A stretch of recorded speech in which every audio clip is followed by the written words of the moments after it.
Mis estimados alumnos de CIE 10, de Reges, este tema que vamos a hablar hoy es un tema de suma importancia, porque las enfermedades infecciosas y parasitarias son enfermedades muy comunes, las cuales ustedes en el día a día de su ejercicio profesional, ustedes van a codificar. De los pacientes que llegan a la emergencia, de los pacientes que llegan a las consultas de las diferentes especialidades, siempre hay enfermedades infecciosas, otorrinas, gastrointestinales, pulmonares. ¿Mm? Al internista, a todas las especialidades le llegan muchas enfermedades infecciosas. De allí la importancia de ellas y de allí que hoy hagamos un capítulo especial sobre ellas. Como acostumbramos, siempre les doy unos tips de qué son las enfermedades infecciosas y ellas son las causadas por microorganismos patógenos como las bacterias, los virus, los parásitos y los hongos. Estas enfermedades pueden transmitirse directamente o indirectamente de una persona a otra. Entonces, ese mecanismo, por ejemplo, de la mano a mano es un mecanismo de persona a persona. Yo estoy ahí con mi saludo de manos, con todos los gérmenes que yo tenga en la mano, con mi saludo se lo estoy transmitiendo a la otra persona. Supónganse que esa persona después de saludar se toca la nariz porque tiene estornudo, le pica. Bueno, esos gérmenes que la otra persona en el saludo le transmitió van a entrar por su nariz y de ahí es una de las maneras de contaminarse. Vamos a definir lo que es una enfermedad infecciosa. Es una infección provocada por un microorganismo que puede ser bacterias, parásitos, virus, también hongos, porque los hongos también pueden ser una enfermedad infecciosa. ¿Okay? Cuando los microbios entran en el organismo, necesitan cierto tiempo para reproducirse y multiplicarse, lo suficiente como para causar síntomas de enfermedad. Hay unos que se multiplican más rápido que otros, entonces la infección aparece rápidamente. Y hay otros que es más lento, como los hongos, duran mucho tiempo para ellos reproducirse. ¿Eh? Ese tiempo que ellos necesitan para reproducirse se llama periodo de incubación. Entonces hay enfermedades que tienen periodos de incubación de 24 horas, hay otras que tienen de 48 horas, hay otras que es de una semana. Las enfermedades varían unas a otras. ¿Okay? ¿Quién transmite las enfermedades infecciosas? Los microorganismos o microbios que son patógenos. Patógeno es de enfermedad que pueden producir una patología en el cuerpo y penetran en el organismo y van a constituir casi la mitad de todas las enfermedades.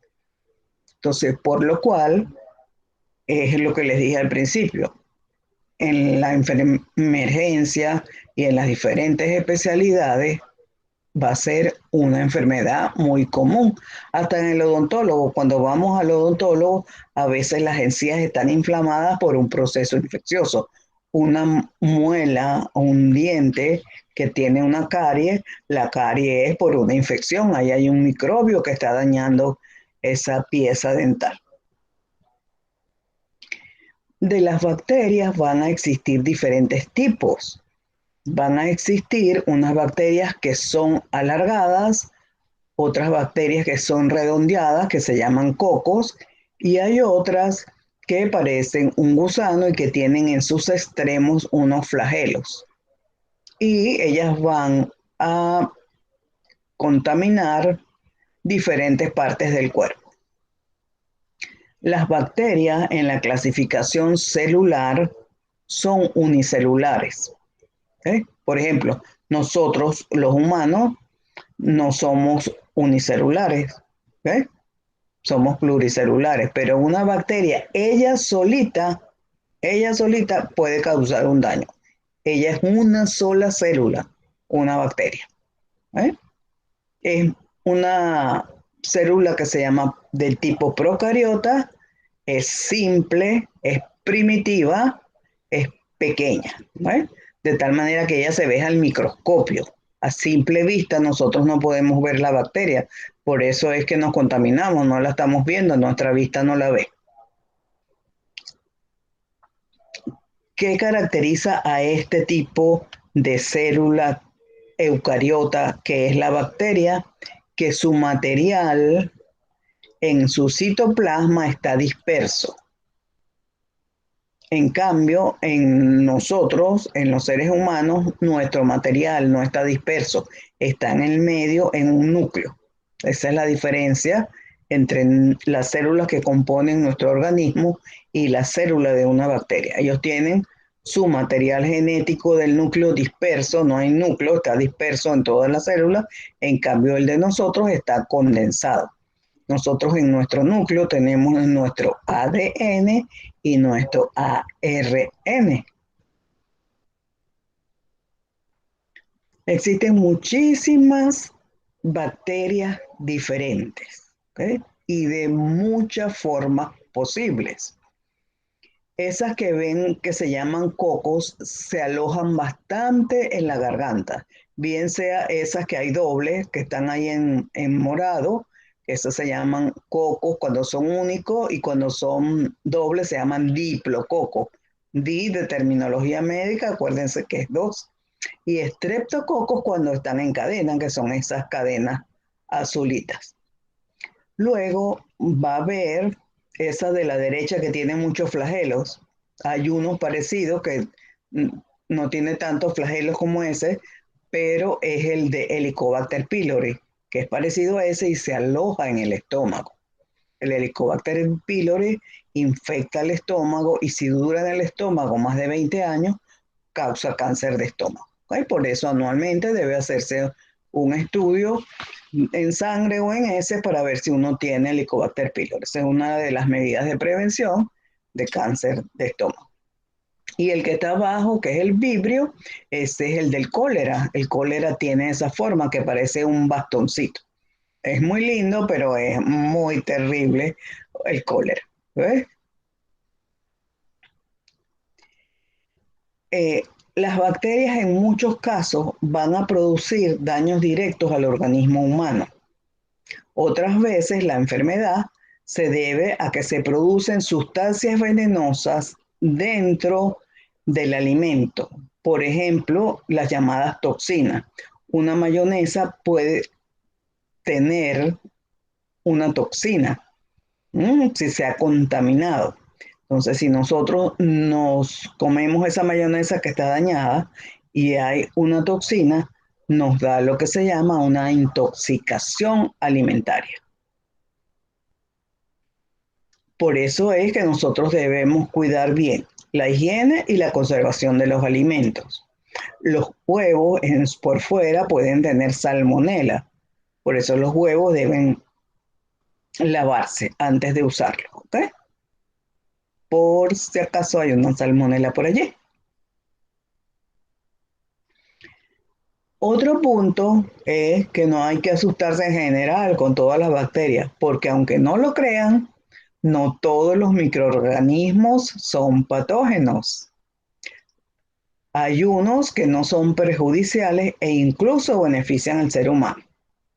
Por ejemplo, el yogur tiene bacterias y el yogur tiene lo que se llama probióticos. Produce sustancias que van a mantener en equilibrio las bacterias normales que nosotros tenemos en el intestino delgado. Y esas bacterias del intestino delgado que tenemos nos ayudan a formar un tipo de vitamina. Por ejemplo, la vitamina K no la tuviéramos en el organismo si esas bacterias no existieran en nuestro intestino delgado. Lo único es que ellas están en un equilibrio normal. No debe haber de más, porque si hay de más, ahí sí se pierde el equilibrio. De tal manera que se aconseja unas 3 veces a la semana comer yogur y el yogur ayuda a mantener ese equilibrio de esas bacterias en el intestino delgado. Eso es lo que se llaman los probióticos. ¿Sí? Y lo otro, que en el suelo de la tierra va a haber hongos y bacterias que son esenciales para mantener en buen estado la materia orgánica de la tierra para que las plantas puedan crecer sanamente. Entonces, esa es otro sitio donde las bacterias no son dañinas, son esenciales para el suelo y para que las plantas crezcan bien. Van a existir los hongos, que son células eucariotas que se reproducen por esporas y pueden ser de dos tipos, que tengan una sola célula y se llaman unicelulares, y que tengan varias células que son pluricelulares.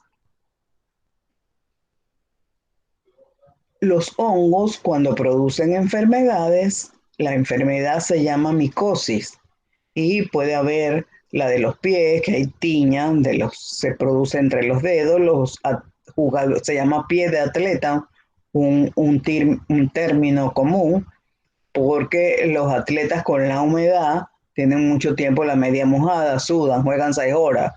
Los jugadores de tenis que juegan tantas horas pueden esa humedad dentro de los dedos les produce eso.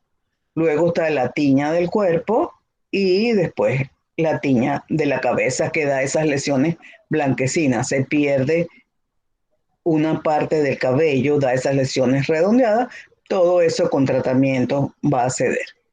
Y la tiña de las uñas hoy día se está tratando con láser y con 3 sesiones de láser sale. Claro que es más costoso que el tratamiento vía oral, que dura más tiempo. ¿Eh? Bueno, pero entonces hay alternativas modernas para esas enfermedades.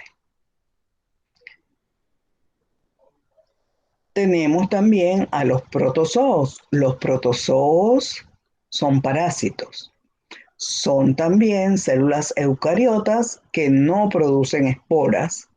Son siempre unicelulares.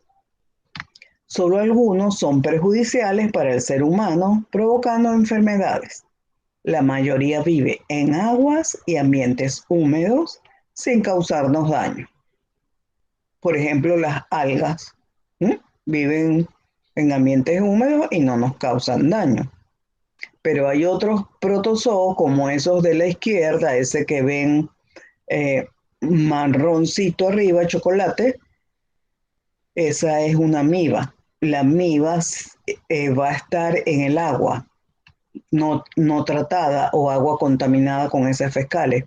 Si uno ingiere esa amiba, da una enfermedad abdominal, que se las tengo entre las que van a clasificar.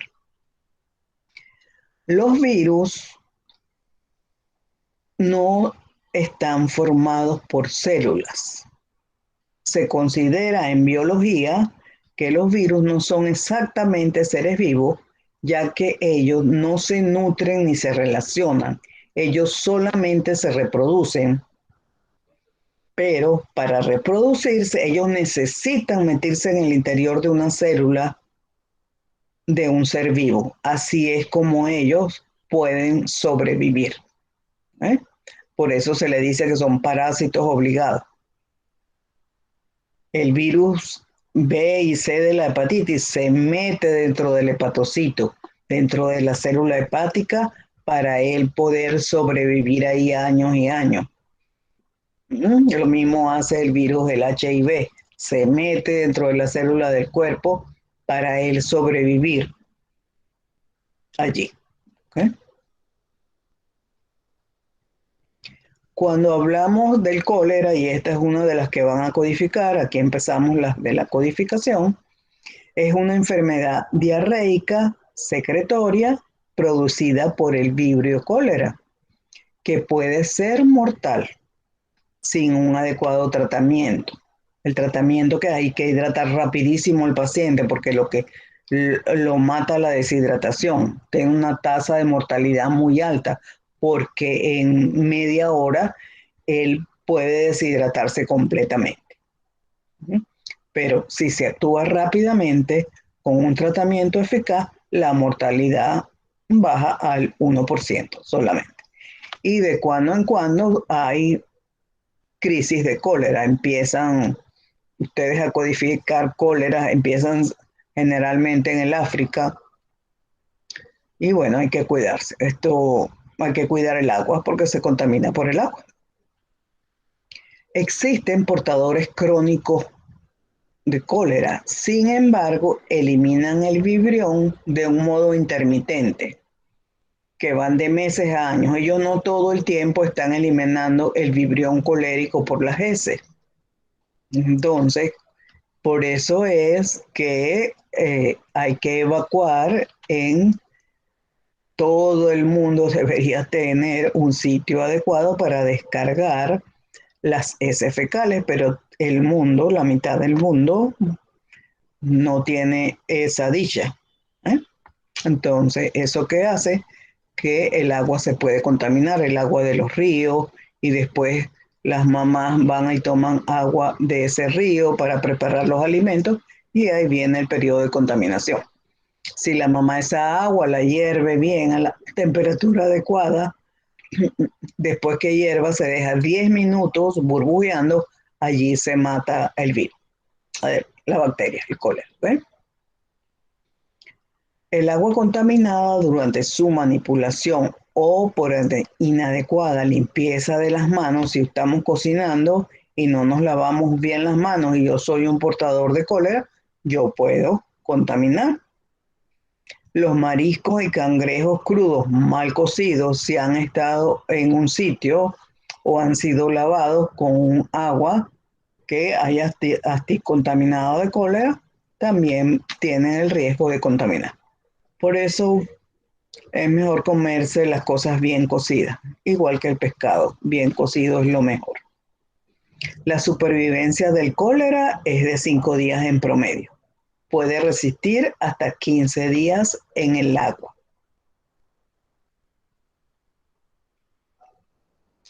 Van a codificar fiebre tifoidea. La produce la Salmonella typhi. ¿Dónde vive la salmonela?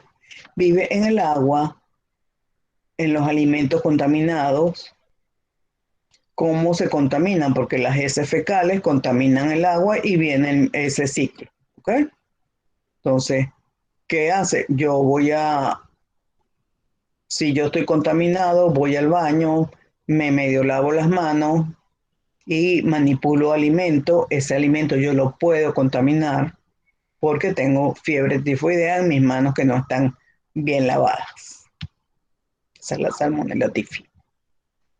La Salmonella typhi da muchos síntomas.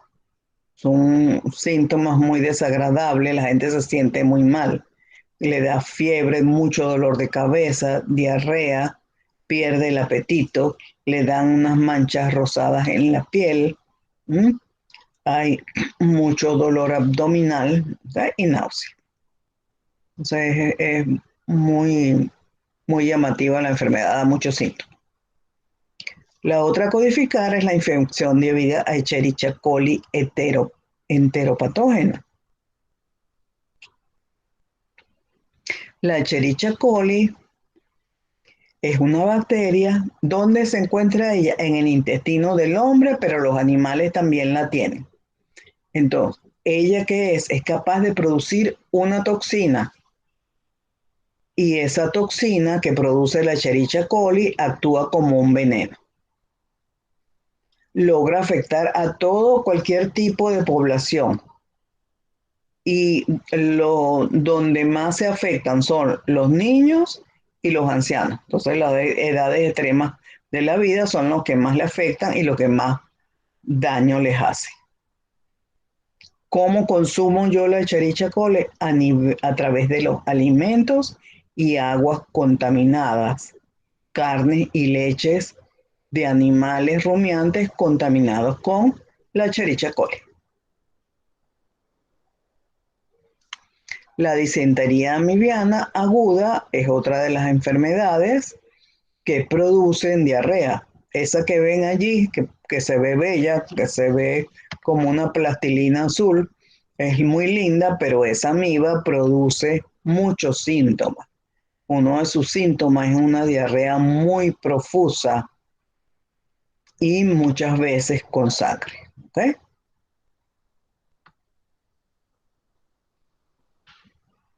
La tuberculosis del pulmón, diagnosticada únicamente por cultivo, también la van a codificar. La tuberculosis es una enfermedad que nunca se ha ido, ella siempre está. Hubo mucha después de la Primera y Segunda Guerra Mundial, después cuando vino la era industrial, que las condiciones económicas del mundo mejoraron, ella bajó, porque la gente empezó a comer mejor, estaba más abrigada, había calefacción. Hubo un repunte de nuevo en el principio de los 80, porque ¿qué pasó en los 80? Apareció el virus del SIDA y los pacientes con SIDA tienen su sistema inmunológico deprimido y ahí la tuberculosis agarró a esas personas que estaban débiles inmunológicamente. Entonces coexistió en los años 80 con el HIV y volvió a aparecer ahí. Ahí hubo un repunte de la tuberculosis pulmonar.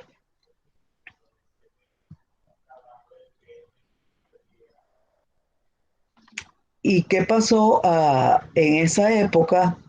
Eh, Hubo como en el mundo una tristeza, porque se creía que ya la tuberculosis no iba a estar más.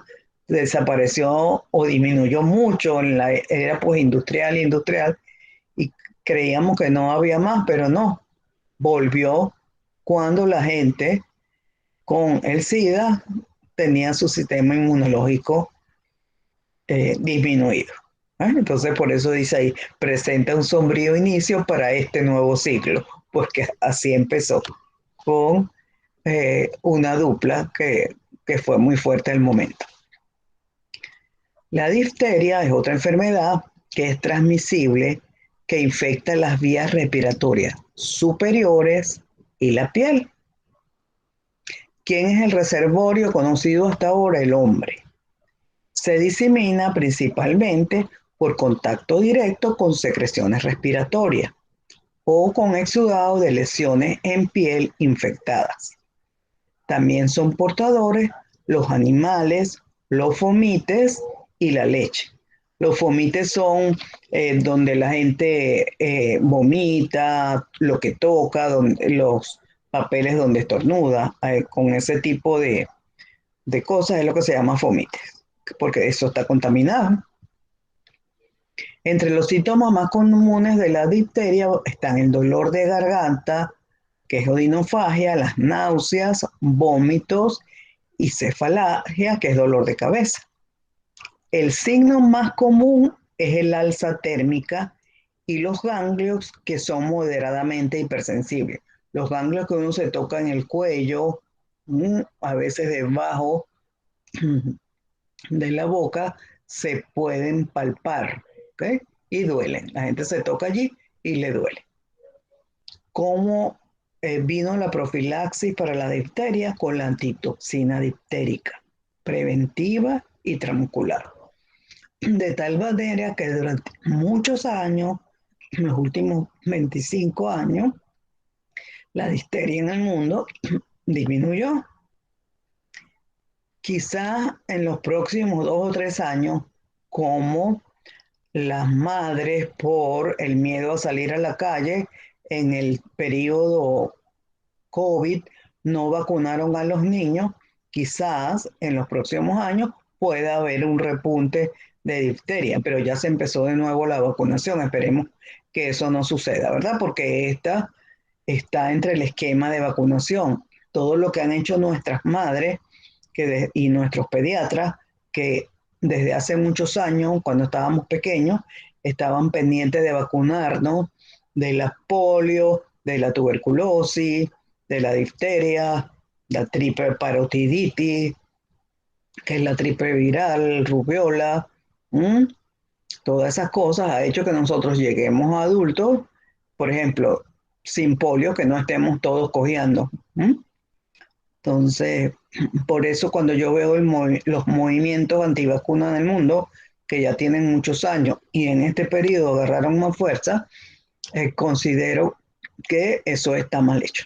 Está mal hecho porque parte de que nosotros estemos así en buenas condiciones físicas y que hayamos llegado hasta esta parte de la vida se debe a las vacunas. Eso fue un descubrimiento que marcó un hito en la humanidad.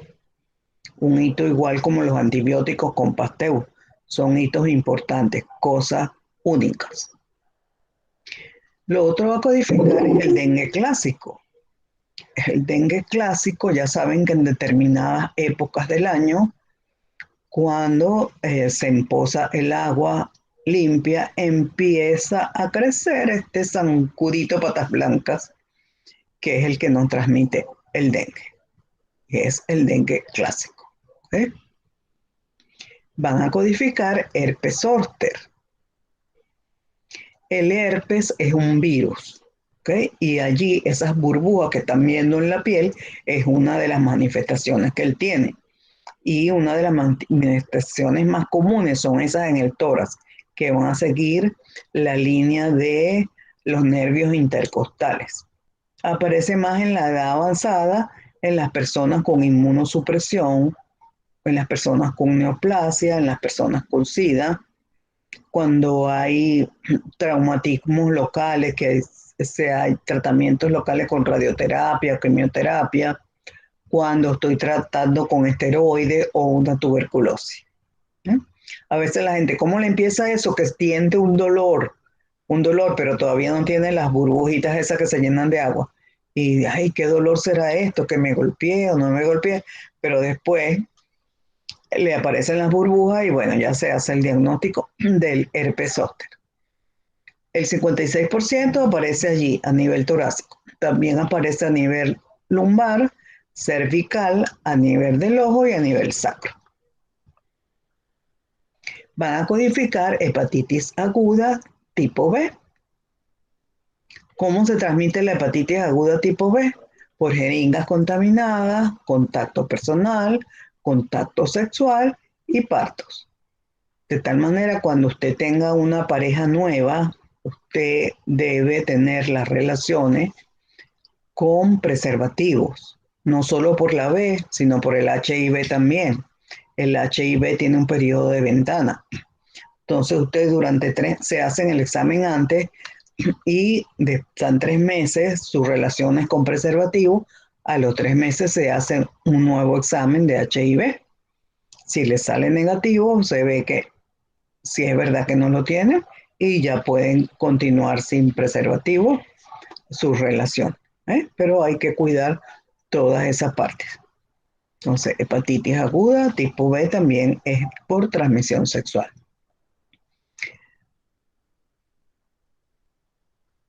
Esta es la tiña de las uñas. La tiña es un hongo. Es un hongo que, miren a la derecha qué lindo se ve al microscopio, pero en la uña qué feo se ve. Y él va dañando toda la uña. Empieza en una esquinita y después la va dañando toda. Entonces, para eso hay tratamientos vía oral y tratamiento con láser. Él crece lentamente. Se empieza y dura meses hasta que agarra la mitad de la uña. Y de allí va pasando a todas las uñas.